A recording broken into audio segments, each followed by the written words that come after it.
الحمد للہ وکفا والصلاة والسلام علی عباده الذین اصطفى اما بعد فاعوذ باللہ من الشیطان الرجیم بسم اللہ الرحمن الرحیم یا ایہا الذین آمنوا كتب عليكم الصيام كما كتب على الذين من قبلكم لعلكم تتقون أياما معدودات فمن كان منكم مريضا أو على سفر فعدة من أيام أخر وعلى الذين يطيقونه فدية طعام مسكين فمن تطوع خيرا فهو خير له وأن تصوموا خير لكم ان کنتم تعلمون صدق اللہ العظیم وصدق رسولہ النبی الکریم رب اشرح لی صدری ویسر لی امری واحلل عقدۃ من لسانی یفقہوا قولی اللہم صل علی محمد وعلی آل محمد کما صلیت علی ابراہیم وعلی آل ابراہیم انک حمید مجید اللہم بارک علی محمد وعلی آل محمد کما بارکت علی ابراہیم وعلی آل ابراہیم انک حمید مجید اللہم ارحمنا بالقرآن العظیم واجعلہ لنا اماما ونورا وہدا ورحمہ اللہم ذکرنا منہ ما نسینا وعلمنا منہ ما جہلنا وارزقنا تلاوتہ آناء اللیل وآناء النہار واجعلہ لنا حجتا یا رب العالمین آمین۔ عزیز طلبہ، السلام علیکم ورحمۃ اللہ وبرکاتہ۔ امید ہے آپ خیر و عافیت سے ہوں گے اور آپ کا یہ ہفتہ اچھا گزرا ہوگا۔ اللہ تعالیٰ کا احسان ہے، اللہ تعالیٰ کا شکر ہے کہ وہ ہمیں توفیق دیتا ہے کہ ہم ہر ہفتے میں کم از کم 1 گھنٹہ قرآن حکیم کو سمجھنے کے لیے نکال رہے ہیں۔ گو کہ قرآن حکیم کے اعتبار سے تو یہ کم ہے، اور اصولی طور پر تو ہمیں روزانہ ہی 1 گھنٹہ دینا چاہیے، اس سے بھی زیادہ دینا چاہیے، لیکن ہماری چلیں کوشش ہے کہ ہفتے میں کم از کم 1 گھنٹہ ہم قرآن حکیم کو ضرور جو ہے وہ دیں، اور کچھ چند آیات جو ہے وہ قرآن حکیم کے سمجھنے کی کوشش میں جو ہے وہ ہم شریک ہوں۔ تو اللہ تعالیٰ سے دعا ہے کہ وہ ہماری اس کاوش کو قبول فرمائے اور ہماری اس کاوش کو توشہ آخرت بنائے، کہ جب ہم آخرت میں اللہ سبحانہ و تعالیٰ کے حضور پیش ہوں تو وہاں پر پھر ہمیں جو ہے وہ اس کا اجر و ثواب دیا جائے، اور ایک ایک لفظ جو ہم پڑھ رہے ہیں، جو ہم سیکھ رہے ہیں، جو ترجمہ پڑھ رہے ہیں اور جو اس کا فہم حاصل کر رہے ہیں، اللہ ہمیں اس پر عمل کی بھی توفیق عطا فرمائے، اور پھر قیامت والے دن ہمیں اس پر اجر عظیم بھی عطا فرمائے، اور اس کے بدلے ہمیں جنت الفردوس میں داخل فرمائے۔ ہمیں یہ دعا کرتے رہنا چاہیے کہ اللہ ہم کو جنت الفردوس میں داخل فرمانا۔ ہم نے یہ جو دعا ہے تو یہ مردوں کے لیے رکھ لی ہوئی ہے کہ اللہ ہمارے فلانے کو جو فوت ہو گئے ہیں ان کو جنت میں دینا، اور جو وہ فلانے فوت ہو گئے ہیں ان کو جنت دے دینا۔ تو یہ اپنے لیے بھی کرتے رہنا چاہیے، ان کے لیے بھی کرتے رہنا چاہیے، لیکن اپنے لیے بھی تو خاص طور پر کرتا رہنا چاہیے کہ یا اللہ مجھے قبر کے عذاب سے بچانا، یا اللہ مجھے جہنم کی آگ سے بچانا، یا اللہ مجھے جنت الفردوس میں داخل کرنا۔ تو اپنے لیے بھی خاص طور پر اللہ تعالیٰ سے رو رو کے گڑ گڑا کر اللہ تعالیٰ سے یہ دعا کرتے رہنا چاہیے کہ اللہ ہمیں بھی تو معاف فرمانا، اللہ ہمیں اس والے سے سمجھ عطا فرمائے اور ہمیں اس والے سے دعا کرتے رہنے کی توفیق عطا فرمائے۔ سورۃ البقرہ زیر مطالعہ ہے، اور اس کے 22 رکوع جو ہے وہ ہم نے پڑھ لی ہیں، اور ابھی ہم اس کے 23ویں رکوع کا آغاز کر رہے ہیں۔ 23ویں رکوع کی یہ خاصیت ہے کہ اس میں رمضان کے حوالے سے احکامات کا بیان ہے، اور یہ پورا رکوع جو ہے یہ رمضان ہی کے حوالے سے احکامات پر مشتمل ہے۔ جو رمضان کے احکامات ہیں ان کی ایک خوبی کہہ لیجئے، اللہ سبحانہ و تعالیٰ کی حکمت کہیں، بلکہ یوں ہی کہنا چاہیے اللہ سبحانہ و تعالیٰ کی خاص حکمت ہے کہ باقی آپ جتنی عبادات دیکھتے ہیں، نماز ہے اور حج ہے اور زکوٰۃ ہے اور باقی جتنے بھی ہیں، تو اس حوالے سے آپ کو قرآن حکیم کے مختلف حصوں میں جو ہے وہ مختلف احکامات نظر آ جاتے ہیں۔ جیسے نماز ہے تو اکثر قرآن حکیم کے حصوں میں آپ کو نماز کے حوالے سے احکامات مل جائیں گے۔ جیسے زکوٰۃ ہے تو اکثر قرآن حکیم کے حصوں میں آپ کو زکوٰۃ کے حوالے سے احکامات مل جائیں گے۔ جیسے حج ہے تو سورہ حج میں بھی احکامات ملتے ہیں، ابھی ہو سکتا ہے آج بھی وہ پڑھیں رکوع، تو اس میں بھی حج کے حوالے سے بھی احکامات مل جاتے ہیں سورۃ البقرہ میں۔ اور اسی طرح جو بھی عبادات ہیں، انفاق ہے، جہاد ہے، جو بھی کوئی عبادات ہیں، تو وہ ان کے مختلف جگہ پر احکامات جو ہے وہ ملتے رہتے ہیں۔ لیکن روزہ ایک ایسی عبادت ہے جس کے لیے اللہ سبحانہ وتعالیٰ نے ایک ہی رکوع کے اندر جو ہے وہ احکامات نازل فرمائے ہیں، اور یہ ایک ہی رکوع کے اندر تمام احکامات جو ہیں وہ آ گئے ہیں، اور یہ سورۃ البقرہ کا رکوع نمبر 23 ہے جس کا ہم آج آغاز کرنے جا رہے ہیں۔ یہ جو اس رکوع کی ترتیب ہے، اس میں جو پہلی 2 آیات ہیں، اس حوالے سے ایک رائے یہ بھی ہے کہ چونکہ مسلمانوں پر 3 روزے پہلے فرض ہوئے تھے جو ایام 20 کے روزے کہلاتے ہیں، ہر جو ہے وہ مہینے کی 13، 14، 15 چاند کے حساب سے جو ایام ہوتے ہیں، تو ان میں 3 دن جو ہے وہ مسلمانوں کے اوپر پہلے روزے جو ہے وہ فرض ہوئے تھے۔ تو ایک رائے یہ بھی ہے کہ یہ جو پہلی 2 آیات ہیں یہ ان جو ہے روزوں سے متعلق ہیں جو 14، 15، 16 کے تھے، اور ایک رائے یہ ہے کہ یہ رمضان ہی سے متعلق ہے۔ تو دونوں رائے کا مطالعہ کر لیں گے انشاءاللہ۔ تو بہرحال اس کے بعد جب رمضان کے حوالے سے احکامات تیسری آیت سے شروع ہوتے ہیں تو وہ تو پھر کلیئر ہے کہ وہ رمضان ہی کے حوالے سے احکامات ہیں۔ صوم، عربی زبان میں روزے کے لیے جو لفظ ہے وہ ہے صوم۔ اب یہ جو عرب ہیں یہ اپنے گھوڑوں کو روزہ رکھوایا کرتے تھے، یہ خود تو روزہ نہیں رکھتے تھے لیکن یہ اپنے گھوڑوں کے لیے جو ہے وہ روزہ رکھواتے تھے۔ ان کا جو اکثر و بیشتر پیشہ تھا وہ کیا تھا کہ یہ لوٹ مار کیا کرتے تھے۔ تو لوٹ مار کے لیے جو سب سے بہترین اس زمانے میں سواری تھی وہ گھوڑا تھا۔ اونٹ تو جو ہے وہ تو آہستہ موو کرتا ہے، سلو موو کرتا ہے، تو جب کہ لوٹ مار میں تو لوٹ مار کر کے فوراً جو ہے وہ بھاگنا ہوتا ہے اسپیڈ کے ساتھ۔ تو اس کے لیے جو بہترین سواری تھی وہ زمانے میں وہ گھوڑا تھا۔ تو گھوڑا جو ہے وہ اس اعتبار سے نازک جانور ہے کہ وہ گرمی برداشت نہیں کر سکتا، لو برداشت نہیں کر سکتا، تو وہ اس کے لیے یہ جو عرب ہے یہ اپنے گھوڑوں کو پھر کیا کرتے تھے، روزے کی تیاری کرواتے تھے۔ گھوڑے کے اوپر جو ہے وہ اس کے اوپر منہ اس کا بند کر کے اس کو جو ہے وہ سخت صحرا کے اندر تیز جو ہے وہ لو چل رہی ہوتی جس طرف اس طرف منہ کر کے کھڑا کر دیتے، اور جو ہے وہ اس کو برداشت کراتے کہ یہ گھوڑا جو ہے وہ یہ اس کے لیے تیار ہو جائے کہ اگر کبھی ہم حملہ کریں اور حملے کے وقت کوئی لو چل پڑے، کوئی تیز ہوا ہو، تو اس میں بھی گھوڑا جو ہے وہ بھاگتا رہے۔ تو یہ عرب جو ہے وہ گھوڑوں کو جو ہے وہ روزہ رکھواتے تھے، تو صوم ان کے لیے یہ لفظ استعمال کرتے تھے۔ تو اللہ سبحانہ وتعالیٰ نے بھی مسلمانوں کو کہا کہ ٹھیک ہے اب تم نے بھی جو ہے وہ روزہ رکھنا ہے، اور آگے ہم پڑھیں گے چونکہ آگے اگلی رکوع سے قتال کا حکم آ رہا ہے، جنگ کا حکم آ رہا ہے، اب جنگ کی تیاری کے بارے میں کہا جا رہا ہے، تو لہٰذا گویا وہاں گھوڑوں کو جو ہے وہ تیار کرا کے ان سے ایک جنگ کا کام لیا جاتا تھا، تو اب مسلمانوں کو تیار کرا کے مسلمانوں سے بھی جنگ ہی کا کام لیا جانا مطلوب ہے۔ تو اگلی رکوع سے ہم دیکھیں گے کہ وہاں پر پھر جنگ کے احکامات بھی آ گئے۔ تو اب ہم اس کا باقاعدہ آغاز کر رہے ہیں۔ فرمایا یا ایھا الذین آمنو، اے وہ لوگوں جو ایمان لائے ہو، کتب علیکم الصیام، تمہارے اوپر روزے جو ہے وہ فرض کر دیے گئے ہیں۔ یہ جو کتب لفظ آتا ہے قرآن حکیم میں کاتب یکتب یا کتب یکتب سے، تو یہ اکثر جو ہے وہ فرض کے معنوں میں آتا ہے کہ کوئی چیز فرض کی جانی ہو تو اس کے لیے جو ہے وہ یہ کتب علیکم کا جو ہے وہ لفظ استعمال کیا جاتا ہے۔ تو کتب علیکم الصیام، تمہارے اوپر روزے جو ہے وہ فرض کر دیے گئے ہیں، کما کتب علی الذین من قبلکم، جیسا کہ فرض کیے گئے تھے روزے تم سے پہلے لوگوں پر۔ یعنی یہ نہیں ہے کہ امت محمدیہ صلی اللہ علیہ وسلم ہی پر روزے جو ہے وہ فرض ہو رہے ہیں، بلکہ نہیں، آپ صلی اللہ علیہ وسلم سے پہلے جو ہے امتیں جو ہیں ان پر بھی جو ہے وہ روزے جو ہے وہ فرض تھے، اور وہ بھی روزے رکھا کرتے تھے، بلکہ ان کے روزے جو ہے وہ غالباً زیادہ مشکل ہیں، ان کے غالباً 40 جو ہے وہ روزے ہوتے ہیں اور عیسائیوں کے، اور وہ تقریباً جو ہے وہ رات کو سونے سے پہلے جو کچھ کھا سکتے ہیں وہ کھاتے ہیں، اور جیسے ہی سو جاتے ہیں تو پھر ان کا روزہ شروع ہو جاتا ہے۔ ان کے روزے میں سحری بھی نہیں ہے،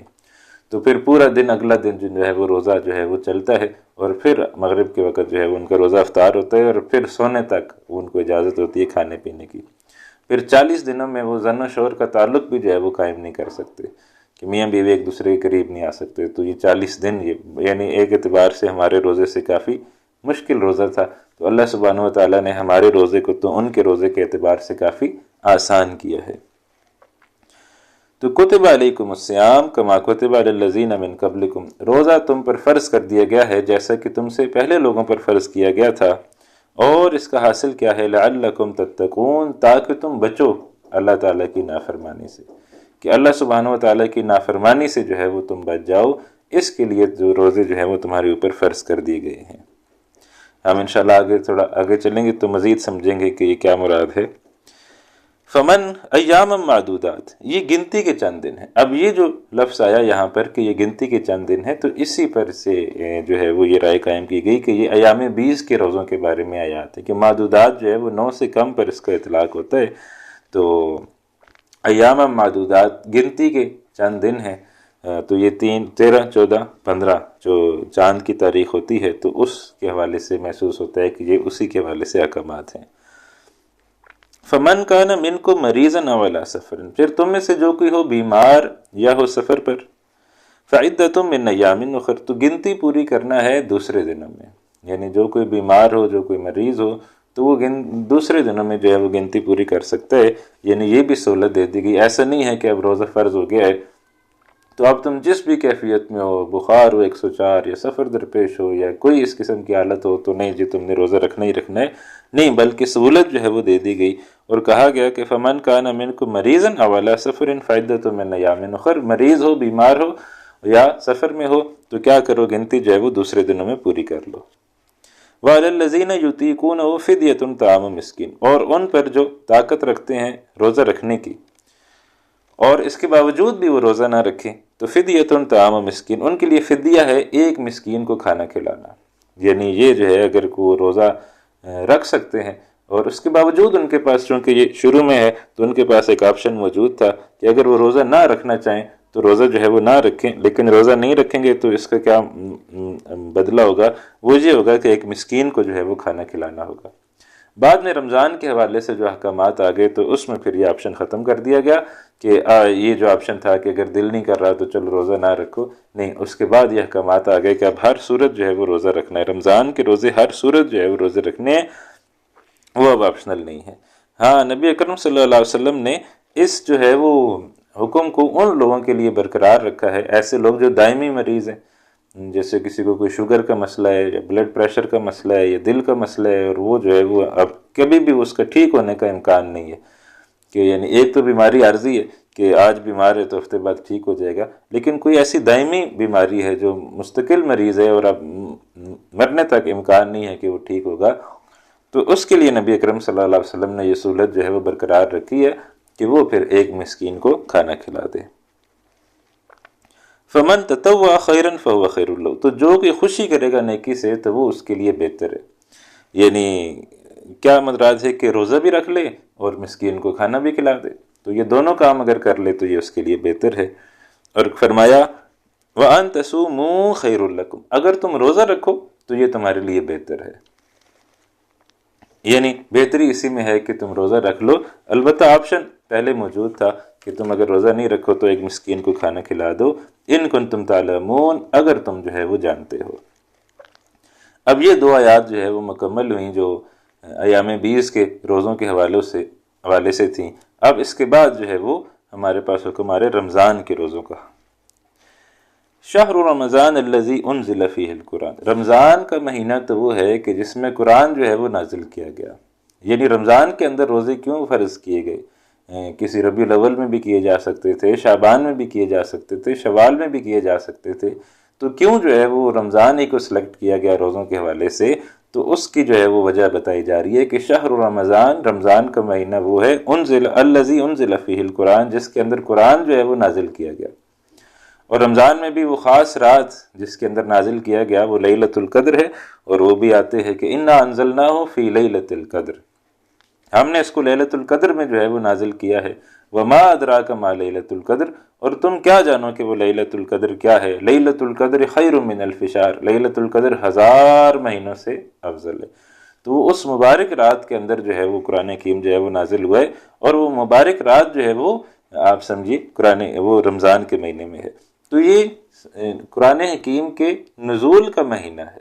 اس مہینے میں قرآن حکیم جو ہے وہ نازل ہوا ہے، تو لہٰذا اس وجہ سے اس مہینے کے اندر روزے جو ہے وہ رکھوائے جاتے ہیں۔ اور روزے ایسا ایک خوبصورت مہینہ ہے کہ جو سمجھتا ہے کہ روزوں کی کیا کیفیت ہے تو اس کا تو شاید دل کرے کہ سارا سال ہی روزے چلتے رہنا چاہیے، کہ اللہ سبحانہ و تعالیٰ ان دنوں میں کتنے لوگوں کو جو ہے وہ معاف فرماتے ہیں۔ تو یہ اگر کسی کو سمجھ آ جائے تو شاید اس کی خواہش ہو کہ سارا سال ہی جو ہے وہ روزے چلتے رہیں۔ تو شہر رمضان الذی انزل فیہ القرآن، رمضان کا مہینہ وہ ہے جس کے اندر قرآن نازل کیا گیا، ہدی للناس، تمام لوگوں کے لیے ہدایت ہے۔ ہم نے جب سورۃ البقرہ کا آغاز کیا تھا تو وہاں یہ الفاظ آئے تھے، ذالک الکتاب لا ریب فیہ ہدی للمتقین،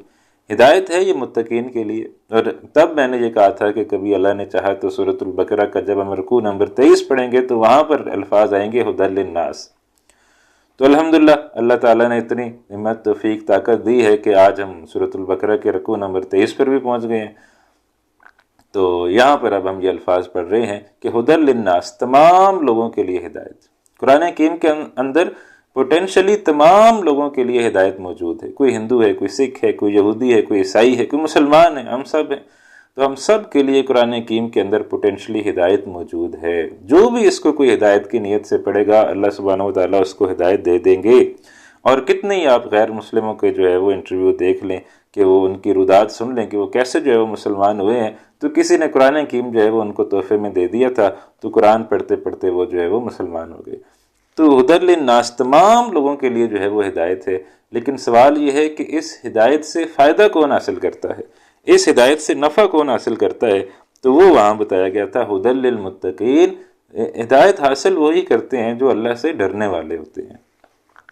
جیسے وہاں بھی یہ مثال دی تھی کہ جیسے پانی کا گلاس ہے، پانی کے گلاس کی یہ خاصیت ہے کہ جو کوئی اس پانی کے گلاس کو پیے گا اس کی پیاس بجھ جائے گی۔ ایک جگہ پانی کا گلاس رکھا ہے تو اس کی یہ خاصیت ہے کہ اب اس گلاس کو جو بھی کوئی پیے گا اس کی پیاس بجھ جائے گی، لیکن اس کو پیے گا کون؟ اس کو وہی پیے گا جس کو پیاس لگی ہوگی۔ تو قرآن حکیم کے اندر ہدایت تو موجود ہے، یہ ہمارے گھروں کے اندر جو ہے وہ قرآن حکیم رکھا ہوا ہے، تو ہدایت کی کتاب تو ہمارے گھروں کے اندر موجود ہے، رکھی ہوئی ہے، لیکن اس سے ہدایت حاصل کون کرے گا؟ وہی جو پھر اس کو پیے گا، جو پانی کو پیے گا اسی کی پیاس بجھے گی۔ تو جو قرآن کو پڑھے گا، سمجھے گا،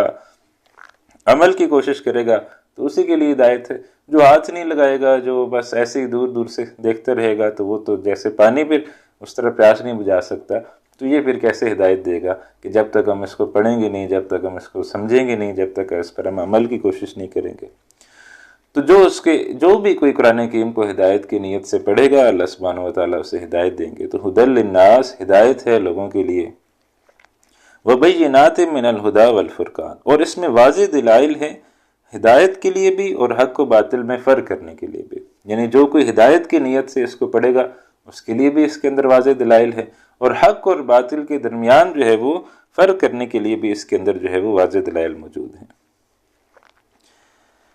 فمن شہد منکم الشہر فلیصمہ، پس تم میں سے جو کوئی بھی پائے اس مہینے کو تو اس پر لازم ہے کہ وہ روزے رکھے۔ یعنی وہاں تو تھا کہ اگر نہ رکھنا چاہو تو نہ رکھو، لیکن یہاں پر جو ہے وہ اب یہ لازم قرار دیا گیا، فمن شہد منکم الشہر، تم میں سے جو بھی کوئی یہ مہینہ پا لے فلیصمہ، تو اسے چاہیے کہ وہ اس کے روزے رکھے، پورے مہینے کے روزے رکھے۔ البتہ جو سہولت وہاں موجود تھی وہ سہولت یہاں بھی موجود ہے، ومن کان مریضا او علی سفر، تم میں سے کوئی بیمار ہو یا ہو حالت سفر میں، کوئی بیمار ہو جائے، کوئی بخار ہو جائے، کوئی ایمرجنسی ہو جائے، تو ایسے میں کیا ہے، تو ومن کان مریضا او علی سفر، جو ہو بیمار یا ہو سفر پر، کہیں سفر پر اس نے جو ہے وہ جانا ہو، فعدۃ من ایام اخر، تو گنتی پوری کرنا ہے دوسرے دنوں میں۔ کوئی سفر جو ہے وہ درپیش ہے تو روزے معاف ہو جاتے ہیں کہ آپ ان دنوں میں جن دنوں میں آپ کا سفر ہے آپ روزے نہ رکھیں، اور وہ جو ہے وہ گنتی بعد میں جو ہے وہ پوری کر لیں۔ فعدۃ من ایام اخر یرید اللہ بکم الیسر، اللہ تعالیٰ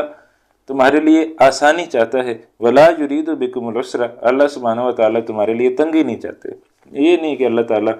کو کوئی مشقت میں تمہیں ڈالنا مطلوب ہے کہ تم نے جو ہے وہ اب بخار بھی 104 ہے اور جو پھر بھی جو ہے وہ روزہ رکھو، یا سفر بھی کوئی لمبا درپیش ہے۔ اور آج کل تو سفر پر ہم جو قیاس کریں گے تو وہ تو پھر ایئر کنڈیشن بسیز اور گاڑیاں بھی ایئر کنڈیشن، تو اس قسم کا سفر ہمارے ذہن میں آتا ہے، لیکن آج سے 40-50 سال پہلے کا سفر سوچ لیں تو پھر آپ کو سمجھ آ جائے گی کہ سفر جو ہے وہ کیسا ہوتا تھا، کہ کتنا مشکل جو ہے وہ سفر ہوتا تھا۔ تو سفر میں اللہ تعالیٰ نے پھر یہ کہا کہ بھائی ہمیں تمہیں تنگی میں مبتلا نہیں کرنا چاہتے، یرید اللہ بکم الیسر، اللہ تعالیٰ تمہارے لیے آسانی چاہتے ہیں، ولا یرید بکم العسر، اللہ تعالیٰ تمہارے لیے تنگی نہیں چاہتے، ولتکملوا العدۃ، البتہ گنتی جو ہے وہ پوری کر لو۔ جتنے روزے جو ہیں وہ رہ جائیں، سفر کی وجہ سے روزے رہ جائیں، بیماری کی وجہ سے روزے رہ جائیں، تو بعد میں اس کی گنتی جو ہے وہ پوری کرنا لازم ہے۔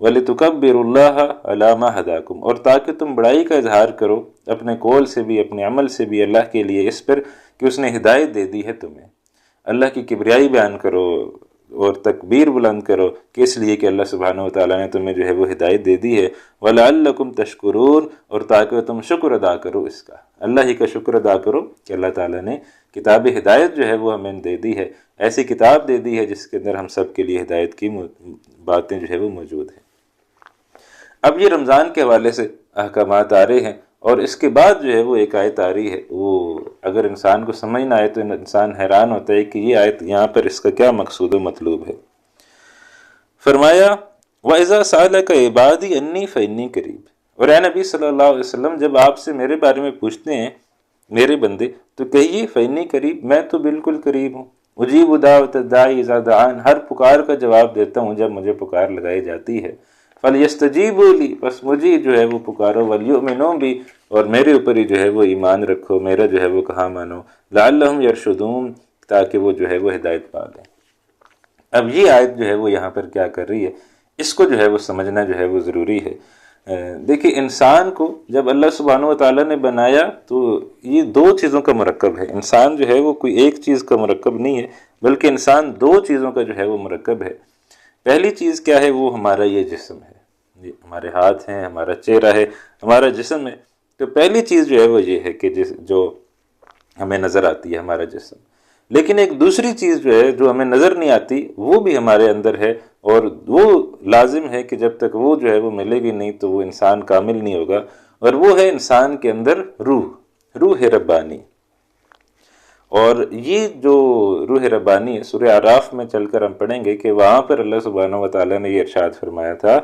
کہ وَإِذَا سَوَّيْتُهُ وَنَفَخْتُ فِيهِ مِن رُوحِي فَقَعُوا لَهُ سَاجِدِينَ، فرشتوں سے جب کہا تھا تو اس وقت یہی کہا تھا کہ میں ایک انسان جو ہے وہ بنا رہا ہوں، اب میں جب اس کو نوک پلک اس کی سوار لوں، اس کو درست کر لوں، پھر جب میں اس کے اندر اپنی روح پھونک دوں، وَنَفَخْتُ فِيهِ مِن رُوحِي جب میں اس کے اندر اپنی روح جو ہے وہ پھونک دوں، فَقَعُوا لَهُ سَاجِدِينَ پھر تم سب نے جو ہے وہ اس کو سجدہ کرنا ہے۔ تو ہمارے اندر جو ہے وہ روح ربانی جو ہے وہ موجود ہے، اور وہ روح جو ہے وہ اس کا بھی ایک اپنا وجود ہے کہ وہ جو ہے وہ پھونکی گئی ہے۔ اب ہم جو ہے وہ ہمارا معاملہ کیا ہے کہ اس جسم کو تو ہم جانتے ہیں، البتہ اس روح سے ہم غافل ہیں کہ وہ بھی روح کیا چیز ہے، وہ کدھر ہے، کہاں ہوتی ہے، کیسے ہوتی ہے۔ حالانکہ جس طرح اس جسم کو غذا کی ضرورت ہے اسی طرح اس روح کو بھی غذا کی ضرورت ہے۔ یہ جسم جو ہے یہ کہاں سے بنا ہے، یہ مٹی سے بنا ہے۔ جو قرآن کریم میں بھی آیا کہ اللہ تعالیٰ نے انسان کو جو ہے وہ مٹی سے، گارے سے جو ہے وہ تخلیق کیا ہے۔ تو جیسے جو ہے یہ جسم جو ہے یہ مٹی سے بنا ہے، گارے سے بنا ہے، سیم اسی طرح روح جو ہے وہ آسمانوں سے آئی ہے، وہ اللہ کے حکم سے ہے کہ یسألونک عن الروح قل الروح من امر ربی، یہ آپ سے روح کے بارے میں سوال کرتے ہیں تو روح جو ہے وہ اللہ کا حکم ہے، تو وہ جو ہے وہ آسمانوں سے آئی ہے، جسم جو ہے وہ مٹی سے بنا ہے۔ یہ جو جسم ہے اس جسم کی تمام خوراک بھی جو ہے وہ مٹی سے پوری ہو جاتی ہے، ہم جو بھی چیز کھاتے ہیں پیتے ہیں وہ ساری مٹی سے ہی پوری ہوتی ہے۔ کہ ہم کوئی سبزی کھاتے ہیں تو وہ تو براہ راست مٹی سے نکل آ رہی ہے، ہم کہیں کوئی گوشت کھاتے ہیں تو وہ بھی الٹیمیٹلی کہ اس گوشت والے جانور کی جو غذا ہے وہ کوئی ایسی چیز ہوگی جو گھاس پھوس کھاتا ہوگا، تو لہٰذا یا تو وہ گوشت والا جانور جو ہے وہ گھاس پھوس کھاتا ہوگا یا اسی قسم کی کوئی چیز ہوگی، تو لہٰذا اس کی غذا بھی مٹی سے پوری ہو رہی ہے، تو پھر وہ ہماری غذا پوری کر رہا ہے۔ تو چاہے گوشت ہو چاہے سبزی ہو، یہ سب جو ہے یہ زمین سے جو ہے وہ ہماری غذا پوری ہو جاتی ہے، ہمارے جسم کی غذا پوری ہو جاتی ہے۔ البتہ جو روح ہے اس کی غذا کیا ہے، وہ ہے وہ پھر آسمانوں سے جو نازل ہونے والا کلام ربی ہے، وہ جو امر ربی ہے اس کے لیے غذا بھی کلام ربی ہے، کہ اللہ سبحانہ وتعالیٰ نے جو کلام جو ہے وہ نازل کیا ہے وہ جو ہے وہ پھر ہوگا کہ وہ غذا بنے گا ہمارے لیے، اس روح کے لیے غذا بنے گا۔ اب پورا سال کیا ہوتا ہے، اس بات کو سمجھنے کی ضرورت ہے کہ پورا سال کیا ہوتا ہے کہ ہماری ساری توجہ جو ہے وہ اس جسم پر ہوتی ہے، تو پورے سال میں جو ہے وہ روح جو ہے وہ بیچاری کمزور ہوتی بہت کمزور جو ہے وہ ہو جاتی ہے، اور دوسری طرف جسم جو ہے وہ طاقتور ہوتا جسم جو ہے وہ بہت اونچا جو ہے وہ نکل جاتا ہے۔ تو اب اللہ سبحانہ و تعالیٰ کیا کہتے ہیں کہ یہ جو رمضان کے 30 دن ہے، یہ جسم تمہارا ادھر ہے، روح تمہاری بہت کمزور ہو کے نیچے رہ گئی ہے، تو اب ایسا کرو کہ 30 دن جو ہے وہ روزے رکھو، اور روزے رکھ کے اس جسم کو جو ہے وہ تم نے کمزور کرنا ہے۔ آہستہ آہستہ تم نے اپنے جسم کو کمزور کرو گے تو آہستہ آہستہ نیچے آتا چلا جائے گا۔ اور ساتھ میں دوسرا پروگرام کیا دیا اللہ سبحانہ و تعالیٰ نے کہ رمضان کے دنوں میں راتوں کو کیا کرو، راتوں کو کھڑے ہو جاؤ اللہ کے حضور اور قرآن پڑھو اور قرآن سنو۔ اب دن کو جسم جو ہے وہ کمزور ہو رہا ہے اور رات کو جو ہے وہ روح جو ہے وہ طاقتور ہو رہی ہے، تو 30 دنوں بعد کیا ہوگا کہ پہلے اگر جسم یہاں تھا، روح یہاں تھی، تو 30 دن کی اس ایکسرسائز کے بعد جسم کو نیچے آ جانا چاہیے اور روح جو ہے وہ اس کو اوپر ہو جانا چاہیے۔ تو اس طریقے سے روحانی وجود جو ہے وہ آپ کے اوپر غالب آ جائے گا۔ جب روحانی وجود جو ہے وہ غالب آئے گا تو پھر کیا ہوگا کہ وہ روحانی روح جو ہے وہ پورے جسم کو لے کے چلے گی۔ ایک یوں بھی مثال دی گئی ہے کہ یہ جو ہے وہ گھوڑا ہے، یہ جسم جو ہے وہ گھوڑا ہے اور روح جو ہے وہ سوار ہے۔ اگر روح اس جسم پر قابو پا لے گی، یعنی یہ گھوڑا اس روح کے قابو آ جائے گا، تو پھر وہ اس کو گھوڑے کو لے کے کدھر جائے گا؟ وہ جہاد میں لے کے جائے گا، قتال میں لے کے جائے گا، یا مسجد لے کے جائے گا، مدرسہ لے کے جائے گا، اچھی جگہ لے کے جائے گا، نیک لوگوں کے ساتھ لے کے جائے گا۔ لیکن اگر یہ جو گھوڑا ہے یہ بے قابو ہو جائے، روح کے قابو میں ہی نہ رہے، روح سے بے قابو ہو جائے، تو پھر جدھر منہ کرے گا ادھر ہی جو ہے وہ بھاگتا رہے گا، پھر یہ جسم کے قابو میں نہیں، پھر یہ سینما جائے گا، پھر یہ فلمیں دیکھے گا، پھر یہ ڈرامے دیکھے گا، پھر یہ گانے سنے گا، پھر یہ سارے ایسے کام کرے گا جو وہ، چونکہ یہ بے قابو ہو گئے، روح کے قابو سے یہ گھوڑا جو ہے وہ نکل گئے، تو اب یہ بے قابو ہو کے جو مرضی کام جو ہے وہ کر رہے ہیں۔ تو یہ اللہ سبحانہ و تعالیٰ نے رمضان کا ایک پروگرام دیا ہے کہ اپنے جسم کو جو ہے وہ کمزور کرو، روح کو جو ہے وہ طاقتور کرو، تاکہ تمہارا روحانی وجود جو ہے وہ غالب آ جائے۔ روح غالب آ جائے گی تو وہ اس جسم کو، اس گھوڑے کو بہت اچھا جو ہے وہ استعمال کرے گی۔ لیکن ہوتا کیا ہے، کیا ایسے ہو جاتا ہے کہ ہم 30 دن روزے رکھیں اور اس کے بعد جو ہے وہ جسم جو ہے وہ کمزور ہو جائے، روح جو ہے وہ طاقتور ہو جائے؟ نہیں، ایسا ہوتا نہیں ہے۔ ہم جو ہے وہ پورا مہینہ،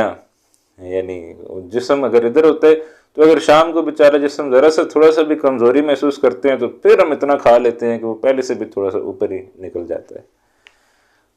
اب آپ مجھے ایک سوال کا جواب دیجئے، میں جہاں بھی سوال کرتا ہوں تو کوئی بھی مجھے اس کا جواب نہیں دیتا، سارے خاموش ہو جاتے ہیں، کہ ایک گھر میں 3 ٹائم جو ہے وہ کھانا پک رہا ہے اور ایک گھر میں 2 ٹائم کھانا پکے، تو کیا اس میں کوئی بجٹ میں کوئی کمی نہیں آنی چاہیے؟ تو اگر کمی نہیں آ رہی، اور رمضان میں کس کے گھر میں کمی آتی ہے؟ رمضان میں تو ہر گھر میں بجٹ جو ہے وہ ڈبل ہو جاتا ہے۔ تو لہٰذا وہ پھر جو ہمارا جسم کو جو کمزور ہونا تھا وہ جسم کمزور ہوتا ہی نہیں ہے، بلکہ وہ اگر صبح روزہ رکھا تھا اور شام تک جسم ذرا سا بھی کوئی نیچے آیا ہے تو پورا دن ہم یہی فکر میں گھلتے رہتے ہیں کہ اس جسم کو دوبارہ جو ہے وہ کیسے ہم نے بحال کرنا ہے۔ تو دوبارہ جو ہے وہ شام کو اتنا کھا پی کے پھر جو ہے وہ تگڑے ہو جاتے ہیں، اور پھر جسم اسی طرح، اور پھر جسم اتنا طاقتور ہو جاتے ہیں، روح اتنی بیچاری تڑپ جاتی ہے، کمزور ہو جاتی ہے کہ مغرب کی نماز ہی رہ جاتی ہے، مغرب کی نماز ہی نہیں پڑھتے۔ اور پھر تراویح تو پھر ماشاءاللہ کس نے پڑھنی ہے؟ اگر جس سے مغرب کی نماز نہیں پڑھی جا رہی اس نے تراویح پھر کہاں پڑھنی ہے؟ تو لہٰذا وہ جو ہے وہ اچیو نہیں ہو رہا۔ تو لہٰذا جسم کو کمزور کرنے کے لیے اللہ سبحانہ و تعالیٰ نے یہ ایک پریکٹس دی کہ 30 دن تم روزے رکھو۔ اب رات کو کیا کرو؟ رات کو جو ہے وہ قرآن حکیم پڑھو۔ اب قرآن جب پڑھو گے تو وہ روح جو ہے وہ بلند سے بلند تر ہوتی چلی جائے گی۔ لیکن اگر ہم اول تو وہ رات کو قرآن پڑھتے ہی نہیں، سنتے ہی نہیں، لیکن اگر بالفرض محال جو قرآن حکیم پڑھتے بھی ہیں، سنتے بھی ہیں، تو وہ کون سی مسجد تلاش کرتے ہیں؟ جس مسجد میں سب سے تیزی کے ساتھ جو ہے وہ تراویح پڑھی جاتی ہے، جس مسجد میں سب سے تیزی کے ساتھ جو ہے وہ بس فارغ ہو جائیں۔ بس ہم جو کوئی مسجد ہمیں پتہ چل جائے کہ وہاں 40 منٹ میں تراویح سمیت، فرضوں سمیت، وتروں سمیت فارغ کر دیتے ہیں، تو پھر ہماری خواہش ہوتی ہے کہ بس اسی مسجد میں جا کے جو ہے وہ پڑھ لیں کہ جلدی سے جو ہے وہ بس پڑھ کے فارغ ہو جائے۔ تو ایک تو وہ اتنی تیزی سے پڑھا جا رہا ہوتا ہے، اور دوسرا پھر یہ کہ وہ 40 منٹ میں کیا، پھر اس غذا روح کو کیا بیچارے کو غذا ملنی تھی کہ وہ روح جو ہے وہ طاقتور ہوتی۔ تو یہ دونوں جو پروگرام تھے یہ ہم فیل کر دیتے، جسم کو کمزور نہیں کرتے، روح کو طاقتور نہیں کرتے، تو ہوتا کیا ہے کہ رمضان کے بعد جیسے تھے ویسے کے ویسے ہی رہ جاتے ہیں، اور عید والے دن سے ہی نمازوں کی چھٹی ہو جاتی ہے۔ تو لیکن اگر یہ صحیح پروگرام چل جائے اور جسم کمزور ہو جائے اور روح جو ہے وہ طاقتور ہو جائے، تو پھر اب جب روح غالب آئے گی تو کیا نتیجہ نکلے گا؟ وہ پھر سوال کرے گی۔ روح کے سوال کیا ہوں گے کہ میں کون ہوں، میں کہاں سے آئی ہوں، پھر وہ اپنے مالک کی طرف رجوع کرے گی، اپنے رب کی طرف رجوع کرے گی، اور اس کی یہ خواہش ہوگی کہ میں کسی طرح اس رب کے قریب ہو جاؤں جو میرا رب ہے، رب حقیقی رب ہے۔ پھر روح یہ سوال کرے گی کہ اللہ کدھر ہے، اللہ کہاں ہے۔ جب آپ کا روحانی وجود غالب آئے گا تو پھر یہ سوال اندر سے نکلے گا کہ اللہ کہاں ہے، اللہ سبحانہ و تعالیٰ کہاں ہے۔ تو اس وقت پھر یہ جواب دیا جا رہا ہے وَإِذَا سَأَلَكَ عِبَادِي عَنِّي فَإِنِّي قَرِيبٌ، جب آپ سے میرے بندے میرے بارے میں سوال کریں تو آپ سمجھ لیجئے میں بالکل قریب ہی ہوں۔ تو یہ روزے کا ایک پورا پروگرام ہے جس کا یہ نتیجہ جو ہے وہ نکلتا ہے کہ بندہ پھر اپنے رب کے بارے میں سوال کرتا ہے۔ تو اگر یہ پورا کانٹیکسٹ بندے کو معلوم نہ ہو تو اس کو سمجھ نہیں آتی کہ یہ آیت یہاں پر کیا کر رہی ہے، کہ روزوں کے احکامات میں یہ آیت دی جا رہی ہے کہ میرے بندے میرے بارے میں سوال کریں تو کہیں میں قریب ہی ہوں۔ تو اِذَا سَأَلَكَ عِبَادِي عَنِّي فَإِنِّي قَرِيبٌ، اے نبی صلی اللہ علیہ وسلم جب پوچھیں آپ سے میرے بندے میرے بارے میں فَإِنِّي قَرِيبٌ، تو کہہ دیجئے بے شک میں قریب ہی ہوں۔ تو اللہ تعالیٰ سے یہ دعا کرتے رہنا چاہیے، اللہ ہمیں بھی جو ہے وہ اپنے قریب کر لے۔ اجیب دعوت الداعی اذا دعان، ہر پکار لگانے والے کی پکار کا جواب دیتا ہوں۔ یعنی کوئی پکارنے والے کی پکار، کوئی انسان دعا کرے تو اس کی دعا رد نہیں ہوتی۔ جیسے کسی نے یہ شعر کہا نا، ہم تو مائل بکرم ہیں کوئی سائل ہی نہیں، راہ دکھلائیں کسے کوئی راہ روے منزل ہی نہیں۔ تو یعنی ہم تو راستہ دکھانے کے لیے تیار ہیں لیکن کوئی راستہ پوچھنے کے لیے نہیں، تو ہم کس کو راہ دکھائیں۔ تو اجیب دعوت الداعی اذا دعان، میں ہر پکار کا، ہر دعا کا جواب دیتا ہوں جب مجھے کوئی پکارتا ہے۔ اور یہ بھی ہمیں معلوم ہونا چاہیے کہ انسان کی ہر دعا جو ہے وہ قبول ہوتی ہے۔ ہمیں یہ محسوس ہوتا ہے کہ ہماری دعائیں قبول نہیں ہوتی، تو لیکن اس میں یہ ہے کہ انسان کی ہر دعا جو ہے، بندہ مومن کی ہر دعا جو ہے وہ اللہ سبحانہ و تعالیٰ قبول کرتے ہیں۔ اب وہ دعا کی جو قبولیت ہے وہ کس طرح ہوتی ہے، اس کی 3 شرطیں ہیں، وہ ہمیں معلوم ہو تو پھر ہمیں سمجھ آ جائے گی کہ ہماری کوئی دعا بھی ضائع نہیں جاتی۔ ہر دعا جو ہے وہ نوٹ ہوتی ہے، ہر دعا جو ہے وہ قبول ہوتی ہے، لیکن اس کی قبولیت کی 3 شرطیں ہیں، 3 طرح سے وہ قبول ہو جاتی ہے۔ پہلا طریقہ کیا ہے اس دعا کو قبول کرنے کا، وہ یہ ہے کہ انسان جو بھی اس نے چیز اللہ سبحانہ و تعالیٰ سے مانگی ہے، اللہ سبحانہ و تعالیٰ وہی چیز اس کو عطا کر دیتے ہیں۔ جیسے کسی نے اللہ سبحانہ و تعالیٰ سے یہ دعا کی کہ ہمیں گاڑی چاہیے تو اس کو گاڑی مل جائے، کسی نے دعا کی کہ ہمیں گھر چاہیے تو اس کو گھر مل گیا، کسی نے دعا کی کہ ہمیں اولاد چاہیے اس کو اولاد مل گئی۔ تو جو چیز انسان مانگتا ہے اللہ سبحانہ و تعالیٰ وہ چیز بعین ہی اسے عطا کر دیں، تو یہ قبولیت کا پہلا مظہر ہے، یہ قبولیت کا پہلا طریقہ ہے۔ اور ہمارے ذہنوں میں یہی ہے کہ بس یہی قبولیت ہے، اس کے بعد پھر ہم سمجھتے ہیں کہ اگر وہی چیز نہیں ملی تو وہ سمجھتے ہیں کہ دعا قبول نہیں ہوئی۔ دوسرا طریقہ کیا ہے کہ انسان کو اس سے بہتر چیز جو ہے وہ عطا کی جاتی ہے۔ اللہ سبحانہ و تعالیٰ کو معلوم ہے کہ یہ گاڑی مانگ رہا ہے، لیکن اس کو اگر گاڑی دے دی تو یہ ایکسیڈنٹ کر بیٹھے گا اور اپنا بھی نقصان کرے گا اور کسی اور کو بھی مار بیٹھے گا اور جیل میں بیٹھا ہوگا، تو لہٰذا وہ اس کو نہیں دی جاتی اور اس سے کوئی بہتر چیز جو ہے وہ دے دی جاتی ہے، یا اس سے کوئی الٹرنیٹ کوئی اور چیز جو ہے وہ دے دی جاتی ہے۔ تو وہ دعا بھی جو ہے وہ قبول ہی ہوتی ہے کہ انسان نے جو چیز مانگی تھی اس سے بہتر کوئی چیز مل گئی یا اس سے الٹرنیٹ پہ کوئی چیز مل گئی، تو حالانکہ وہ انسان نے مانگی بھی نہیں ہوتی لیکن وہ اس کو مل جاتی ہے، تو وہ اصل میں دعا ہی کی قبولیت ہوتی ہے کہ اس کو ایک الٹرنیٹ چیز جو ہے وہ دے دی گئی۔ اور تیسرا معاملہ یہ ہوتا ہے کہ جب انسان قیامت والے دن اللہ سبحانہ و تعالیٰ کے حضور پیش ہوگا، جب بندہ مومن قیامت والے دن اللہ سبحانہ و تعالیٰ کے پاس جا کے اپنا نامہ اعمال جو ہے وہ دیکھے گا، تو اس میں بے شمار نیکیاں ہوں گی اور وہ سمجھ نہیں رہا ہوگا کہ یہ کون سی نیکیاں، یہ تو میرے نامہ اعمال میں لکھی ہوئی ہیں لیکن میں نے تو یہ نہیں کی۔ تو فرشتوں سے پوچھے گا کہ یہ کون سی نیکیاں ہیں جو میرے نامہ اعمال میں لکھی ہوئی ہیں، تو مجھے تو سمجھ نہیں آ رہی یہ کون سی نیکیاں ہیں۔ تو فرشتے جو ہے وہ جواب دیں گے یہ وہ تمہاری دعائیں ہیں جو تم نے کی تھی اور قبول نہیں کی گئی تھی، وہاں جو ہے وہ تمہیں اس کا کوئی وہ بھی نہیں چیز دی گئی تھی، کوئی الٹرنیٹ بھی کوئی چیز نہیں دی گئی تھی، تو ان کو پینڈنگ کر دیا گیا تھا، تو آج ان کے بدلے تمہیں یہاں پر اجر و ثواب جو ہے وہ دیا جا رہا ہے۔ تو اس وقت پھر یہ انسان سمجھے گا کہ کاش دنیا میں میری ایک بھی دعا جو ہے وہ نہ قبول ہوئی ہوتی، کاش میری ساری دعاؤں کا اجر جو ہے وہ مجھے آج یہاں پر ہی ملتا۔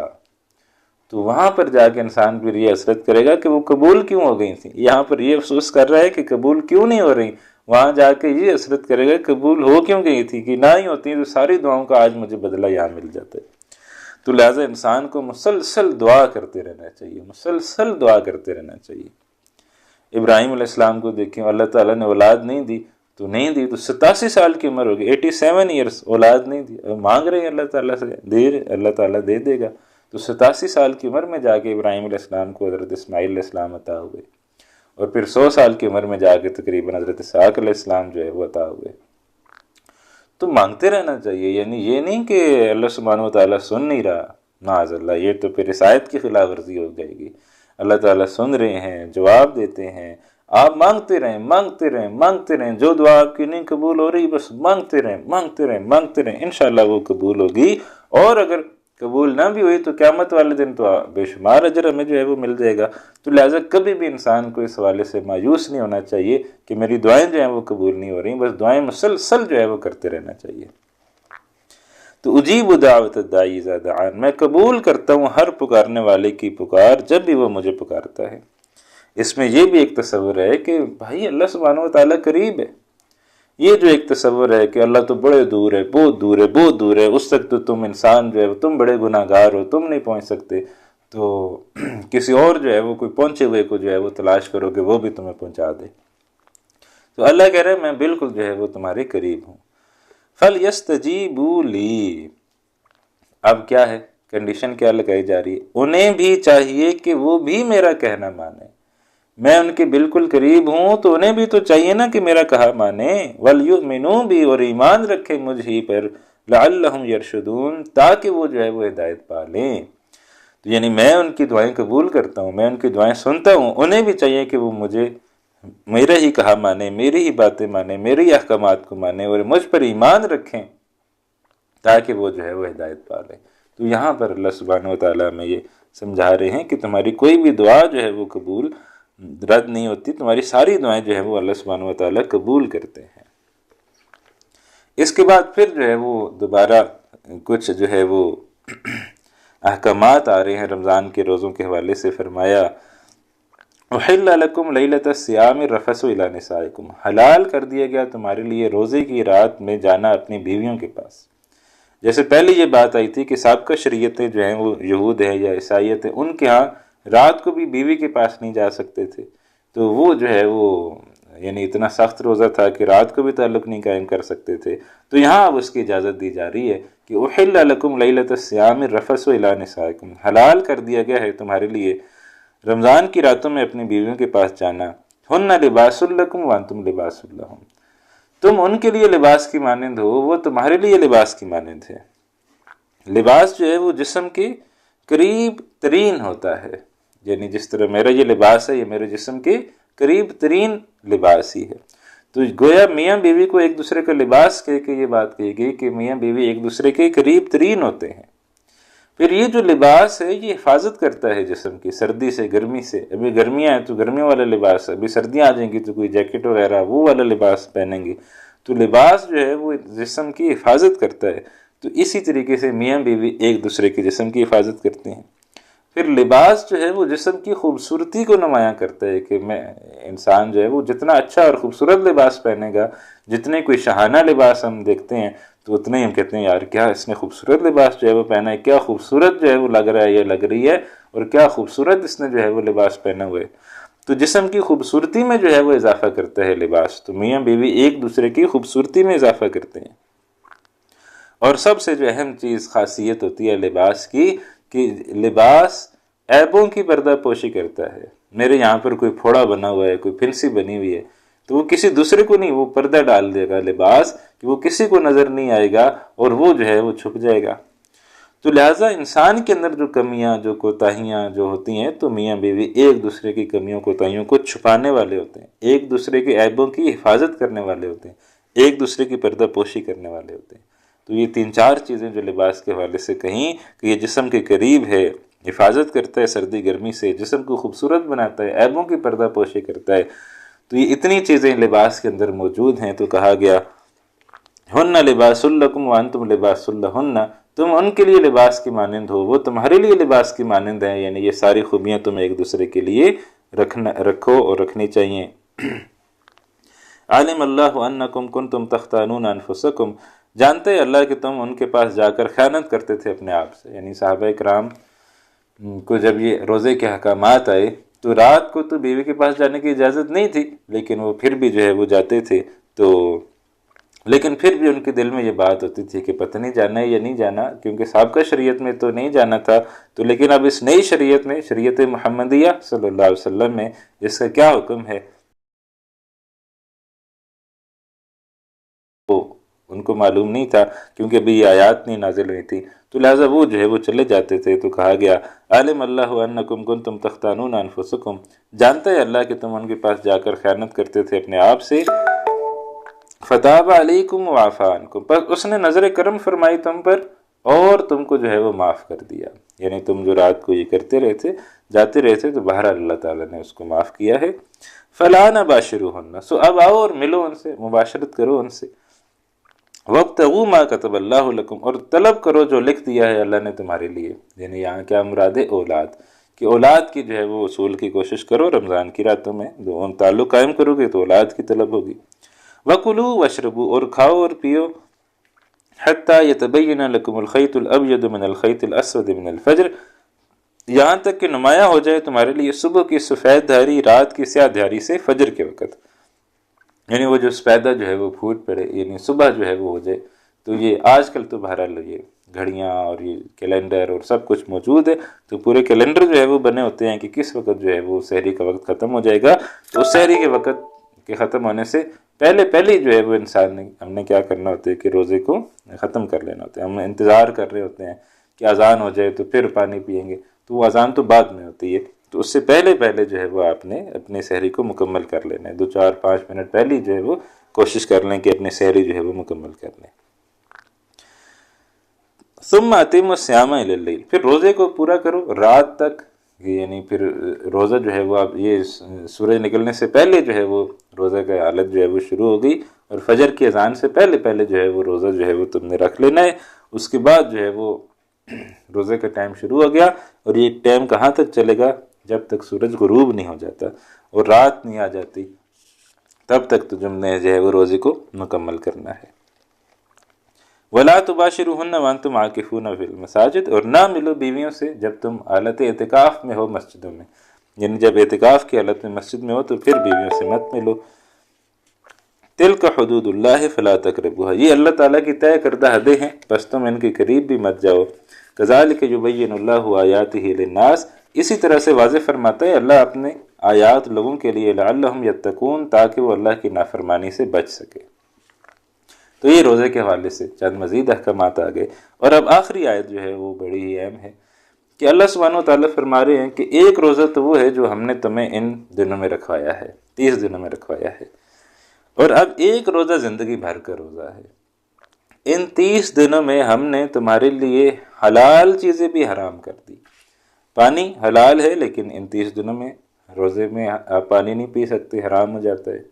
کھانے پینے کی حلال چیزیں بھی آپ کھا نہیں سکتے، کیونکہ روزے کے دوران پھر وہ روزہ ٹوٹ جائے گا. تو جس طرح تم نے حلال سے بھی اجتناب کیا ہے ان 30 دنوں میں، اب بقیہ 11 مہینوں میں تم نے حرام سے اجتناب کرنا ہے. اب بقیہ 11 مہینوں میں تم نے حرام کو حرام سمجھ کے جو ہے وہ اس سے دور رہنا ہے. تو یہ زندگی بھر کا ایک روزہ 30 دنوں کا ہے، ایک روزہ زندگی بھر کا ہے. اس کی طرف اشارہ کیا جا رہا ہے وَلَا تَأْكُلُوا أَمْوَالَكُمْ بَيْنَكُمْ بِالْبَاطِلِ، نہ کھایا کرو مال آپس میں ایک دوسرے کا ناجائز طریقے سے. وَتُدْلُوا بِهَا إِلَى الْحُكَّامِ، اور نہ ہی ذریعہ بناؤ انہیں بطور رشوت دے کر حکام تک رسائی کا، کہ اس کے ذریعے تم غلط کام جو ہے وہ کروا لو. لِتَأْكُلُوا فَرِيقًا مِنْ أَمْوَالِ النَّاسِ بِالْإِثْمِ، تاکہ تم کھا سکو کچھ حصہ لوگوں کے مال کا گناہ کے ساتھ. وَأَنْتُمْ تَعْلَمُونَ، حالانکہ تم جو ہے وہ جانتے ہو. تو خاص طور پر یہاں یہ جو ہے وَتُدْلُوا بِهَا إِلَى الْحُكَّامِ، نہ ہی ذریعہ بناؤ انہیں رشوت دے کر اور حکام تک رسائی کا، کوئی پیسے دے کر، کہ اس سے جو ہے وہ غلط کام جو ہے وہ کروائے جاتے ہیں. تو حرام جو ہے وہ، جس طرح ہم سمجھدار ہیں سارے، تو کسی بھی طرح کا کوئی حرام جو ہے وہ ہمیں معلوم ہی ہے. استفتق القلب، نبی اکرم صلی اللہ علیہ وسلم نے فرمایا کوئی بھی معاملہ ہو تو اپنے دل سے پوچھ لیا کرو، وہ تمہیں صحیح مسئلہ جو ہے وہ بتائے گا. تو استفتق القلب، اپنے دل سے جو ہے وہ پوچھو کہ صحیح بات کیا ہے. تو انسان کو معلوم ہوتا ہے کہ وہ حلال ہے یا حرام ہے، تو اس سے اجتناب کرے. اگر رمضان کے 30 دنوں میں وہ حلال سے جو ہے وہ بچ جائے تو باقی 11 مہینوں میں وہ حرام سے بھی بچے۔ تو یہی روزوں کا جو ہے وہ حاصل ہے، یہی روزوں کا جو ہے وہ نتیجہ یہ نکلنا چاہیے کہ یہ جو پھر باقی چیزیں ہوتی ہیں، چوری ہو رہی ہے، خیانت ہو رہی ہے، ملاوٹ ہو رہی ہے، ناپ تول میں کمی ہو رہی ہے، ذخیرہ اندوزی ہو رہی ہے، سود خوری ہو رہی ہے، رشوتیں دی جا رہی ہیں، دغا بازی کی جا رہی ہے، دھوکہ دیا جا رہا ہے، فراڈ کیا جا رہا ہے، تو یہ ساری چیزوں سے اب تم نے بقیہ 11 مہینوں میں یا بقیہ پوری زندگی میں تم نے ان چیزوں سے بچ کے گزارنا ہے۔ تو یہ روزے کا پھر حاصل ہے۔ تو یہ رمضان کے حوالے سے رکوع جو ہے وہ مکمل ہوا، اور روزوں کے حوالے سے کچھ چیزیں ہم نے سمجھی ہیں۔ اللہ تعالیٰ ہمیں اس پر عمل کی توفیق عطا فرمائے کہ رمضان کا جب مہینہ آئے تو پھر اس وقت جو ہے وہ ہم اس رکوع کو کوشش کریں کہ ایک دفعہ دوبارہ جو ہے وہ پڑھ لیں، دوبارہ جو ہے وہ سن لیں کہ اللہ سبحانہ وتعالیٰ رمضان میں ہم سے کیا جو ہے وہ تقاضا کرتے ہیں۔ اب ہمارے پاس جو ہے وہ تقریباً 12 منٹ رہ گئے ہیں، تو انشاءاللہ ایک رکوع ہم مزید آج مطالعہ کر سکیں گے، تو آج شاید 2 ہی رکوع ہو سکیں گے۔ فرمایا یسألونک عن الاہلہ، اے نبی صلی اللہ علیہ وسلم آپ سے یہ چاند کے گھٹنے اور بڑھنے کے بارے میں سوال کرتے ہیں۔ قل ہی مواقیت للناس والحج، فرمائیے وہ لوگوں کو اوقات بتانے کے لیے ہے اور حج کا ٹائم بتانے کے لیے، کہ چاند سے جو ہے وہ حج کا وقت طے ہوتا ہے، کہ جب ذی الحج کا چاند نظر آ جاتا ہے تو پھر اس کے بعد حج کا موسم جو ہے وہ ہوتا ہے، حج کیا جاتا ہے۔ وَلَيْسَ الْبِرُّ بِأَن تَأْتُوا الْبُيُوتَ مِنْ ظُهُورِهَا، نیکی یہ نہیں ہے کہ تم اپنے گھروں میں آؤ ان کے پچھلے حصے سے، پچھلے راستے سے۔ اب یہ جو ہے یہ کیا ہے کہ خاص طور پر مکہ والے جو ہے یہ جب حج کا احرام باندھ کے گھر سے چلے جاتے تھے تو پھر اگر ان کو کسی کام کی وجہ سے گھر واپس آنا پڑ جائے، چونکہ وہیں کے رہائشی ہیں، تو گھر واپس آنا پڑ جائے تو پھر جو ہے وہ یہ دروازے سے نہیں آتے تھے، بلکہ پچھلا جو حصہ ہے گھر کا پھلانگ کے ادھر سے آیا کرتے تھے، اور سمجھتے تھے کہ یہ بڑا کوئی نیکی کا کام ہے، تو اس سے روکا جا رہا ہے کہ یہ کوئی نیکی نہیں ہے کہ تم اپنے گھروں میں آؤ پچھلے راستے سے۔ وَلَكِنَّ الْبِرَّ مَنِ اتَّقَى، لیکن نیکی تو یہ ہے کہ جو کوئی بچ جائے اللہ کے راستے سے، جو کوئی بچ جائے اللہ کی نافرمانی سے، معاف کیجیے گا، وَلَكِنَّ الْبِرَّ مَنِ اتَّقَى، لیکن نیکی تو یہ ہے کہ جو کوئی بچ جائے اللہ سبحانہ وتعالیٰ کی نافرمانی سے۔ وَأْتُوا الْبُيُوتَ مِنْ أَبْوَابِهَا، آیا کرو گھروں میں ان کے دروازوں سے، وَاتَّقُوا اللَّهَ لَعَلَّكُمْ تُفْلِحُونَ، اور بچو اللہ کی نافرمانی سے تاکہ تم جو ہے وہ کامیاب ہو جاؤ، اللہ کی نافرمانی سے بچو تاکہ تم کامیاب ہو جاؤ، تو دروازے سے آ جایا کرو، یہ ان کو حکم دیا جا رہا ہے۔ وَقَاتِلُوا فِي سَبِيلِ اللَّهِ، میں نے آپ کو آج شروع میں کہا تھا کہ گھوڑوں کو جو ہے وہ روزہ رکھواتے تھے کہ ان کے لیے جو ہے وہ جنگ کے لیے تیار کرتے تھے، تو مسلمانوں کو بھی روزہ رکھوایا گیا، اور اس کے فوراً بعد اب جنگ کے احکامات جو ہیں وہ آ رہے ہیں۔ فرمایا وَقَاتِلُوا فِي سَبِيلِ اللَّهِ، جنگ کرو اللہ کے راستے میں، الَّذِينَ يُقَاتِلُونَكُمْ، ان لوگوں سے جو لڑتے ہیں تم سے۔ یہ حج کی بات آ گئی، حج کے احکامات آ گئے، تو حج جو ہے وہ مکہ میں ہو سکتے اور دنیا میں کہیں حج نہیں ہو سکتا، اور حج اگر مسلمان کرنا چاہتے تھے اس وقت آپ ذہن میں لائیں کہ اس وقت اگر مسلمان حج کرنا چاہتے ہیں تو وہ جگہ کافروں کے قبضے میں ہے، تو لہٰذا کافروں کے قبضے سے اب چھڑانا ہے تو اس کے لیے تو قتال کرنا پڑے گا۔ وہاں مشرکین مکہ بیٹھے تھے، وہ ایسے تو نہیں چھوڑیں گے، تو ان کو قتال کر کے جو ہے وہاں سے جو ہے وہ نکالنا پڑے گا۔ تو وَقَاتِلُوا فِي سَبِيلِ اللَّهِ الَّذِينَ يُقَاتِلُونَكُمْ، اور لڑو اللہ کی راہ میں ان سے جو لڑتے ہیں تم سے، وَلَا تَعْتَدُوا، اور زیادتی نہ کرو، یعنی کسی کے اوپر زیادتی نہ کرو، إِنَّ اللَّهَ لَا يُحِبُّ الْمُعْتَدِينَ، بے شک اللہ پسند نہیں فرماتا زیادتی کرنے والوں کو۔ اب مسلمانوں کو اور مزید جو ہے وہ احکامات دیے جا رہے ہیں۔ وَاقْتُلُوهُمْ حَيْثُ ثَقِفْتُمُوهُمْ، اور یعنی اگر جنگ ہو جائے تو، اور یہ جنگ کے حوالے سے احکامات دیے جا رہے ہیں کہ اگر اب تم جنگ ہونی ہے ان کے ساتھ، تو اگر جب تم جنگ کرو گے تو جنگ کے حوالے سے کیا احکامات ہیں۔ وَاقْتُلُوهُمْ حَيْثُ ثَقِفْتُمُوهُمْ، قتل کرو انہیں جہاں بھی کہیں تم پا دو، یعنی یہ عام احکامات نہیں ہے، یہ خاص طور پر جنگ کے حوالے سے احکامات ہیں۔ وَاقْتُلُوهُمْ حَيْثُ ثَقِفْتُمُوهُمْ، قتل کرو انہیں جہاں بھی پاؤ، ایسا نہیں کہ کوئی غیر مسلم کہیں ہے تو بس اس کو قتل کر دو، نہیں، جنگ کی بات ہو رہی ہے۔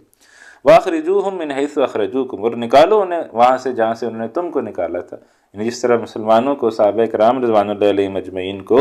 ہجرت کرنے پر مجبور کر دیا تھا مکے والوں نے، اور خود نبی اکرم صلی اللہ علیہ وسلم بھی جو ہے وہ ہجرت کر کے مکہ سے مدینہ جانے پر مجبور ہوئے، تو وہاں سے ان کو نکال دو۔ وَأَخْرِجُوهُمْ مِنْ حَيْثُ أَخْرَجُوكُمْ، ان کو وہاں سے نکال دو جنہوں نے نکالا ہے تمہیں۔ وَالْفِتْنَةُ أَشَدُّ مِنَ الْقَتْلِ، اور فتنہ یعنی یہاں پر اس سے مراد یہ ہو سکتا ہے کہ اللہ تعالیٰ کے راستے سے روکنا، کہ اللہ سبحانہ وتعالیٰ کے راستے سے جو روکنا ہے، والفتنہ اشد من القتل، اللہ کے راستے سے روکنا زیادہ برا ہے خون ریزی سے۔ یعنی جو فتنے کا ماحول ہے وہ قتل و غارت گری سے بھی زیادہ بری چیز ہے، تو فتنے سے جو ہے وہ اس سے بچنے کے لیے جنگ جو ہے وہ ضروری ہوتی ہے۔ وَلَا تُقَاتِلُوهُمْ عِنْدَ الْمَسْجِدِ الْحَرَامِ، اور ان سے مت لڑو مسجد حرام کے قریب، حَتَّى يُقَاتِلُوكُمْ فِي، یہاں تک کہ وہ تم سے جنگ کریں، فَإِنْ قَاتَلُوكُمْ، اگر وہ تم سے جنگ کریں، فَاقْتُلُوهُمْ، تو تم انہیں قتل کر دو۔ یعنی اگر پہلے تو یہ ہدایت دی جا رہی ہے کہ تم نے نہیں لڑنا، لیکن اگر وہ لڑیں تو تم بھی لڑو اور تم ان کو قتل کرو۔ کذالک جزاء الکافرین، اسی طرح سے بدلہ ہے کافروں کا۔ فإن انتہوا، پھر اگر وہ باز آ جائیں، فإن اللہ غفور الرحیم، تو بے شک اللہ بہت بخشنے والا، ہمیشہ رحم فرمانے والا ہے۔ اب جو ہے یہ جنگ جو ہے وہ جو شروع ہو رہی ہے، تو یہ جنگ کب تک لڑتے رہنا ہے، کب تک یہ جنگ جو ہے وہ جاری رہنی چاہیے؟ فرمایا وَقَاتِلُوهُمْ، جنگ کرتے رہو ان سے، حَتَّى لَا تَكُونَ فِتْنَةٌ، یہاں تک کہ یہ فتنہ و فساد ختم نہ ہو جائے، وَيَكُونَ الدِّينُ لِلَّهِ، اور غالب ہو جائے دین صرف اور صرف اللہ سبحانہ وتعالیٰ کا۔ یہ مشن سٹیٹمنٹ جو ہے وہ مسلمانوں کو دی جا رہی ہے کہ یہ جنگ جو ہے یہ بے مقصد نہیں ہے، یہ جو جنگ اب تم سے کروائی جا رہی ہے یہ اس کا ایک مقصد ہے، اور وہ مقصد کیا ہے؟ وہ مقصد یہ ہے کہ اللہ سبحانہ وتعالیٰ کی زمین پر اللہ کا نظام قائم ہو جائے، رب کی دھرتی پر رب کا نظام جو ہے وہ قائم ہو جائے۔ اللہ سبحانہ وتعالیٰ کی زمین ہے، وہ بادشاہ ہے، آسمانوں کا بادشاہ ہے، زمین کا بادشاہ ہے، تو آسمانوں میں بھی اس کی مرضی چلتی ہے، زمین پر بھی اس کی مرضی چلنی چاہیے۔ لیکن بعض لوگ جو فتنہ پرست ہوتے ہیں، بعض لوگ جو اللہ سبحانہ وتعالیٰ سے باغی ہو جاتے ہیں، وہ کیا کہتے ہیں؟ وہ کہتے ہیں نہیں، ہم زمین پر اللہ کی مرضی نہیں چلنے دیں گے، ہم زمین پر اپنی مرضی چلائیں گے، ہمارے سسٹمز اپنے ہوں گے، ہم اللہ سبحانہ وتعالیٰ کی مرضی کے مطابق نہیں چلیں گے۔ تو بے شمار ایسے بڑے بڑے فرعین اور نمرود جو ہے وہ گزرے ہیں کہ جو اللہ تعالیٰ سے باغی ہوئے، تو اللہ نے پھر سب کے ساتھ کیا سلوک کیا آپ جانتے ہیں۔ تو جو بھی یہ بغاوت ہو، جو بھی اللہ تعالیٰ سے بغاوت کر دے اور کہے کہ نہیں میں جو ہے وہ اللہ سبحانہ وتعالیٰ کا سسٹم کو نہیں مانتا، اللہ کے دین کو نہیں مانتا اور زمین پر وہ نہیں چلنے دوں گا، تو ایسے لوگوں سے پھر قتال ہے۔ وَقَاتِلُوهُمْ، ان سے جنگ کرو، حَتَّى لَا تَكُونَ فِتْنَةٌ، یہاں تک کہ فتنہ جو ہے وہ فساد جو ہے وہ ختم نہ ہو جائے، وَيَكُونَ الدِّينُ لِلَّهِ، اور دین جو ہے وہ غالب ہو جائے اللہ ہی کا۔ یعنی جب دین غالب ہو جائے پھر اس کے بعد جنگ جو ہے وہ اس کے ہتھیار رکھ دو، پھر جنگ نہیں کرو۔ تو گویا مشن سٹیٹمنٹ ہے، کب تک تم نے لڑائی کرتے رہنا ہے، کب تک تم نے جنگ کرتے رہنا ہے؟ تو تب تک جنگ کرتے رہنا ہے جب تک اللہ کی زمین پر اللہ کا دین غالب نہ ہو جائے۔ فَإِنِ انتَهُوا، پھر اگر وہ باز آ جائیں، فَلَا عُدْوَانَ إِلَّا عَلَى الظَّالِمِينَ، تو بدلہ نہیں لیا جائے گا مگر ظالموں سے، جو ظالم ہوں گے ان سے بدلہ لیا جائے گا، جو ظالم نہیں ہوں گے ان سے پھر بدلہ نہیں لیا جائے گا، ان کو معاف کیا جائے گا۔ نبی اکرم صلی اللہ علیہ وسلم نے تو اعلیٰ مثال قائم کی کہ فتح مکہ کے موقع پر پھر سب کو معاف کر دیا، جو بڑے بڑے مشرکین تھے ان کو بھی معاف کر دیا، اور جو مخالف تھے نبی اکرم صلی اللہ علیہ وسلم کے ان کو بھی معاف کر دیا، اور وہ ایسے جو انہوں نے نبی اکرم صلی اللہ علیہ وسلم کے وہ چچا کو شہید کیا تھا ہندہ نے، ان کو بھی جو ہے وہ معاف کر دیا، اور بڑا بڑا مثالی جو ہے وہ آپ صلی اللہ علیہ وسلم نے وہ مظاہرہ کیا، اور تمام اس وقت جو لوگ تھے وہاں پر ان سب کو معاف کیا۔ الشہر الحرام بالشہر الحرام، حرمت والے مہینے کا بدلہ حرمت والا مہینہ ہی ہے، والحرمات قصاص، اور تمام حرمتوں کا بھی بدلہ ہے۔ یہ حرمت والے 4 مہینے ہیں، ایک اس میں رجب ہے، پھر ذوالقعدہ ہے، ذی الحجہ ہے، محرم ہے۔ تو یہ جو ہے یہ حج کے متعلق 3 مہینے ہوتے تھے، ذوالقعدہ میں لوگ چل پڑتے تھے گھروں سے حج کرنے کے لیے، پھر حج کے مہینے میں وہ حج کرتے تھے، پھر واپس جو ہے وہ چل پڑتے تھے، تو وہ سفر محرم میں جو ہے وہ ختم ہوتا تھا، کوئی محرم میں کوئی جلدی پہنچ رہے، لیٹ پہنچ رہے، تو یہ 3 مہینے جو ہے یہ اکٹھے تھے، ذوالقعدہ، ذی الحجہ، محرم، یہ 3 مہینے حرمت والے مہینے ہیں۔ ان 3 مہینوں میں جو ہے وہ جنگ جو ہے وہ نہیں کیا کرتے تھے، اور مشرکین کے زمانے میں ہی یہ اصول تھا کہ ان 3 مہینوں کے اندر جنگ نہیں کی جائے گی۔ پھر ایک چوتھا مہینہ بھی تھا رجب کا، رجب کا مہینہ عمرے کے لیے مخصوص تھا، لوگ عمرہ وغیرہ کرنے کے لیے آیا کرتے تھے، تو یہ 4 مہینے جو ہے وہ یہ مختص تھے، یہ ان 4 مہینے حرمت والے مہینے کہلاتے تھے، اور ان 4 مہینوں میں کوئی قتل و غارت کری، کوئی لوٹ مار، کوئی اس قسم کی چیز نہیں کی جاتی تھی۔ تو یہ کیا کرتے تھے، یہ حرمت والے مہینوں کو مشرکین جو ہے یہ حرمت والے مہینے کو ہی آگے پیچھے کر دیتے تھے، یعنی یہ بھی ان کی خواستوں میں سے ایک تھی کہ وہ کہتے تھے اس دفعہ رجب جو ہے وہ 2 مہینے بعد آئے گا اور اس دفعہ یہ مہینہ دوسرا مہینہ پہلے آ گیا ہے، تو یہاں اس سے روکا گیا ہے۔ الشہر الحرام بالشہر الحرام، حرمت والے مہینے کے بدلہ حرمت والا مہینہ ہی ہے۔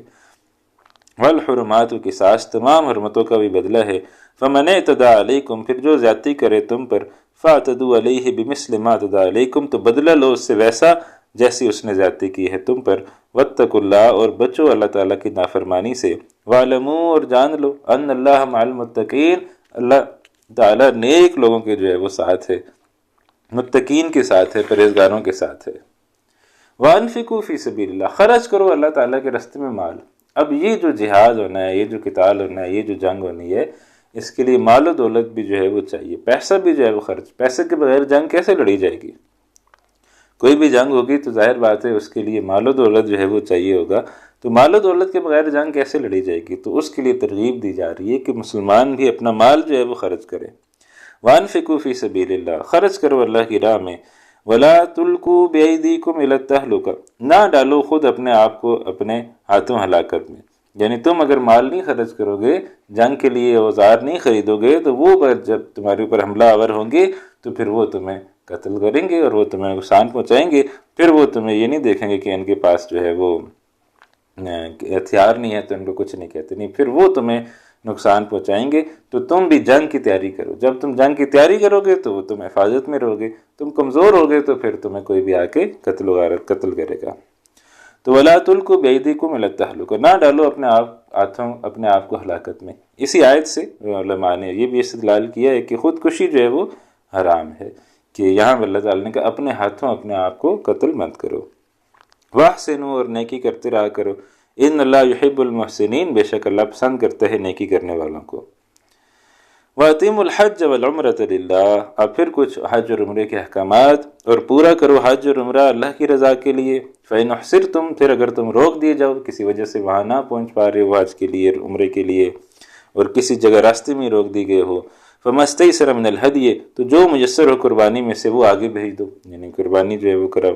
ولا، آگے جانور آگے بھیج دو۔ ولا تحلقوا رؤوسکم، اور نہ منڈاؤ اپنے سر، حتی یبلغ الہدی محلہ، یہاں تک کہ پہنچ جائے قربانی کا جانور اپنے مقام پر، یعنی آپ تو نہیں جا سکے لیکن جانور بھیج دیا تھا، اب وہ جانور جو ہے وہ جب قربان ہو جائے تو پھر اپنا سر منڈوا کے احرام جو ہے وہ کھول لو۔ فمن کان منکم مریضا، پھر اگر تم میں سے کوئی بیمار ہو، او بہ عظم من رأسی، یا اسے کچھ تکلیف ہو اپنے سر میں، کوئی سر کا مسئلہ ہو اور وہ اس طرح پھروا نہ سکتا، آپ نے دیکھا ہوگا جو بھی حج عمرے پہ جاتا ہے تو وہ پھر سر جو ہے وہ منڈواتا ہے، تو یہ لازمی ہے۔ تو کہا جا رہا ہے کہ فمن کان منکم مریضا، تو اگر کوئی بیمار ہے، او بہ عظم من رأسہ، یا اس کے سر میں کوئی تکلیف ہے کہ وہ سر منڈوائے گا تو وہ کوئی تکلیف جو ہے وہ اسے ہو جائے گی، ففدیۃ من صیام او صدقۃ او نسک، تو پھر اس کا فدیہ کیا ہے؟ اس کا فدیہ یہ ہے کہ وہ روزے رکھے یا صدقہ دے یا قربانی کرے۔ فاذا امنتم، پھر جب تم امن میں ہو جاؤ، فمن تمتع بالعمرۃ الی الحج، تو جس نے فائدہ اٹھایا عمرے کا حج کے ساتھ، یعنی حج تمتع جس کو کہتے ہیں، عمرہ اور حج بھی اکٹھے ہو رہا ہے،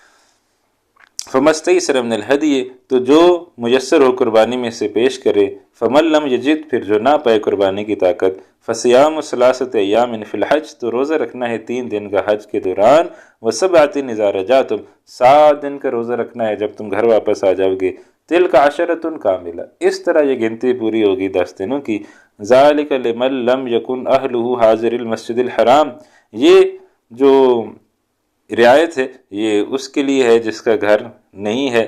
مسجد حرام کے پاس، یعنی دور سے آیا ہے، تو اس کے لیے اللہ تعالیٰ نے سہولت جو ہے وہ رکھی ہے کہ وہ حج تمتع کر لے، حج عمرہ اکٹھا کر لے، یا یہ جو روزوں والی ہے۔